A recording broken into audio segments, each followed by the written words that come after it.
Les cartes de sport seraient la grosse hype de 2026? Voilà le résultat du sondage que j'ai fait sur X. Mais c'est pas l'avis que j'ai personnellement. Pourquoi? Déjà parce que Pokémon restera en grande hype. C'est quand même les 30 ans. Donc on a déjà vu des annonces très solides et ça va continuer. On a hâte de voir le reste des cartes. Ensuite, One Piece est en plein boom. Ça va pas s'arrêter dès à présent. Les cartes sont toujours aussi belles, donc ça va continuer aussi. Ça c'est certain. Maintenant pour le reste, je pense qu'on sous-estime beaucoup Yu-Gi-Oh!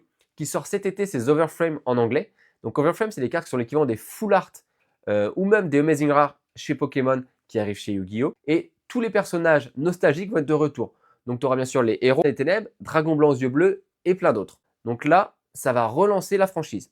Ensuite, tu vas avoir Magic qui continue ses collaborations avec dès cette semaine les Tortues Ninja. Et ça va faire beaucoup de bruit parce qu'ils ont encore les Marvel qui arrivent par la suite et bien d'autres dans les mois à venir. Enfin, tu vas avoir Dragon Ball qui ne sera pas pour moi la hype 2026, plutôt 2027, puisqu'on sait qu'à la fin de cette année, les premières cartes Dragon Ball en français sortiront.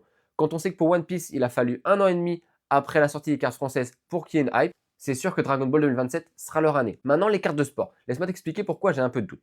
Ça fait plusieurs années que les cartes de sport sont en vogue et commencent à grappiller un peu de terrain et surtout à se faire connaître de plus en plus. Sauf qu'en France, à la base, on est un pays de stickers via Panini. D'ailleurs, tu dois savoir qu'il y a 4 gros fabricants de cartes de sport actuellement.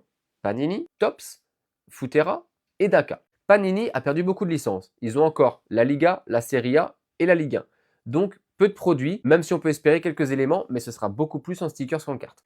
Topps a beaucoup plus de licences. Sauf qu'aujourd'hui, en Europe, ils se focus énormément sur UK, donc sur l'Angleterre, avec notamment leur boutique et de plus en plus d'événements, ou ensuite en Allemagne, qui est le plus gros pays du hobby en Europe. Donc la France est un peu délaissée, il va arriver que dans plusieurs mois ou années. Pour ce qui est de Daka et de Futera, ils arrivent petit à petit à faire leur place. Ils sont très présents en Allemagne, en Italie et en France, ça arrive tout doucement. Je te montrerai d'ailleurs des produits Daka dans les jours à venir. Donc pour moi, les cartes de sport, il y a encore beaucoup de travail à faire. Ça ne va pas arriver du jour au lendemain. Donc je pense que cette année sera toujours pas la hype des cartes de sport. 2027 tout au mieux, 2028. Sinon, potentiellement selon le marché et selon les prix, les cartes de sport, en fait, ça fera juste un pchit et on n'aura jamais vraiment de grosse hype sur le marché français en tout cas. Dis-moi toi ce que tu en penses en commentaire parce que j'ai hâte d'avoir ton avis.